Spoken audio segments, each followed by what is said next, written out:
Bonjour, comment allez-vous? Bienvenue dans le podcast Migration sûre et informée, une collaboration entre la délégation diocésaine des migrations au Sénégal et ECA Social, financée par le secrétariat des missions jésuites espagnoles.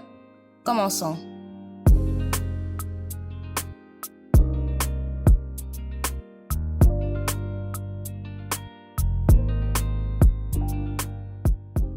Les projets migratoires ont de graves répercussions sur les différentes sphères de la vie des personnes qui les subissent.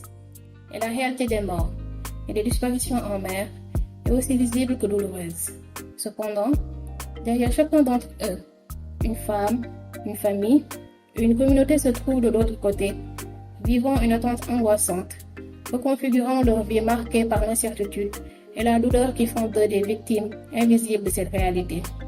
Nous nous entretenons aujourd'hui avec Yaye Bayem Diouf, présidente du collectif des femmes pour la lutte contre l'immigration clandestine de Thiaroye-sur-Mer. Suite au naufrage de 2 barges en mars 2006 et à la mort de 132 jeunes, elle décide d'engager le collectif dans la lutte contre l'immigration clandestine et entame un combat pour les droits des femmes.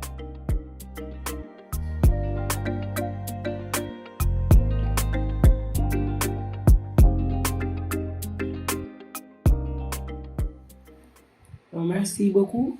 Moi, je suis Madame Yaye Bayem Diouf. Je suis la présidente d'une association de femmes qui sont victimes de la migration irrégulière. C'est la raison pour laquelle nous avons créé ou même mis en place une structure qui s'appelle le collectif des femmes pour la lutte contre l'immigration clandestine au Sénégal. Et je ne vais pas revenir sur ce qui pousse nos jeunes à partir, mais je vais plutôt accentuer ma communication sur les conséquences de cette migration irrégulière.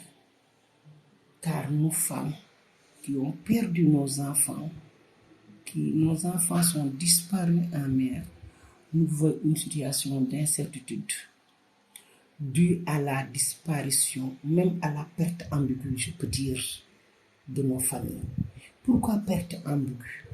Parce que pour nous, physiquement, le migrant est parti. Mais psychologiquement, pour nous, ils sont avec nous. Donc, c'est dans cette situation-là que nous vivons. Et cette situation nous immobilise. Et cette situation aussi sème la confusion, le doute au niveau de nos prises de décision, la tristesse, la perte d'intérêt ou de plaisir, la baisse ou même le manque d'appétit. Et vraiment, nous avons toujours dans l'esprit des idées suicidaires liées à la mort. Il y a la baisse de l'humeur, des hallucinations, des délires même. Et tout ce qui nous préoccupe, c'est de voir un jour ou l'autre nos migrants ont disparu en mer. Et c'est ça, et avec beaucoup de conséquences au sein de la famille, surtout dans la belle famille.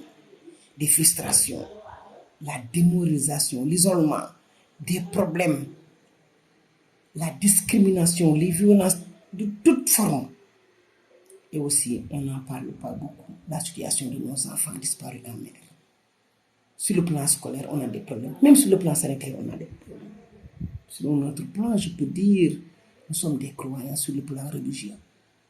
Nous sommes des croyants. Nous croyons à la vie, mais aussi nous croyons à la mort. Mais nous ne pouvons pas effectuer le rituel, ni procéder à l'héritage des biens laissés par nos migrants disparus en mer. Et même sur le plan administratif, nous n'avons pas de statut légal. Parce que nous tous, nous le savons, une mort, ça se constate. Donc, la plupart de nos migrants, la plupart des familles de migrants, nous ne voulons pas de certificat de décès. Parce que jusqu'à présent, nous sommes à la recherche. Et la recherche nous a coûté tellement de difficultés, tant sur le plan financier, même sur le plan économique. Vraiment, la disparition de nos enfants migrants qui voulaient aller en Europe pour y chercher une meilleure vie, vraiment, nous subissons des conséquences psychosociales.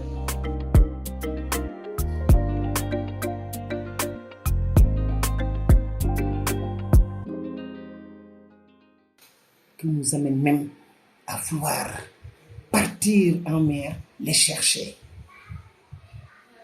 Donc, vous voyez là où nous sommes. Et même cette situation, les conséquences, dans le voisinage même, on est regardé, on est observé. Surtout que dans le quartier, l'entourage immédiat du migrant, tu vas voir un jour ou l'autre un migrant venir en Europe. On ne sait pas ce qu'il fait. Il amène ses biens. Il y a des cérémonies qu'on organise.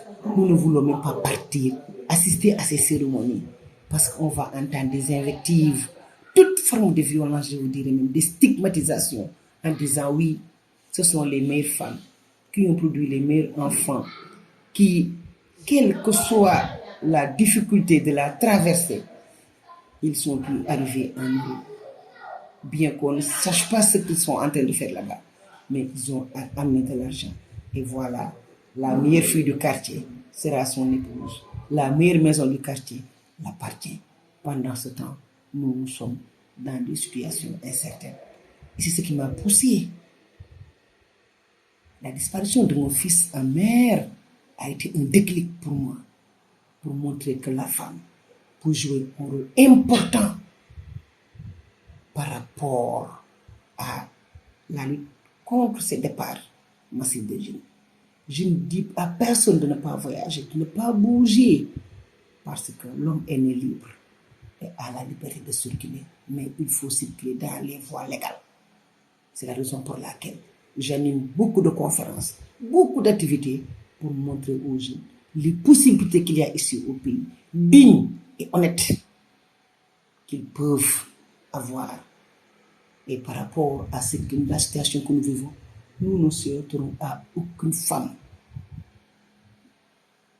de subir les conséquences néfastes de cette migration irrégulière. La disparition de nos fils en mer nous a beaucoup déboussolés. Elle nous a mis dans des situations où la semaine passée, il y avait une pirogue qui a chaviré au large de Ouakam. Ce jour-là, c'est comme si le jour où on m'a annoncé la disparition de mon fils. Plus ça dure, plus ça revient. Plus ça dure, plus c'est plus douloureux. Donc, chers compatriotes, c'est un cri du cœur que je parle. Essayons encore, un jour ou l'autre, nous allons retrouver ce que nous croyons avoir perdu, notre dignité humaine. La vie n'a pas de prix. Restons ici. Creusons encore davantage. Travaillons encore. Nous sommes dans un pays où il y a beaucoup de potentialité. Si nous essayons de les exploiter, vraiment, je pense que les Européens, ce sont eux à leur tour de venir chez nous pour y retrouver leur dignité économique. Donc, vraiment, ce sont ces mots que j'avais à dire et en même temps interpeller nos gouvernants et l'Union européenne de revoir leur politique migratoire pour que ces jeunes puissent rester ici, entreprendre et travailler dignement. Donc vraiment, je vous remercie pour tout. Merci.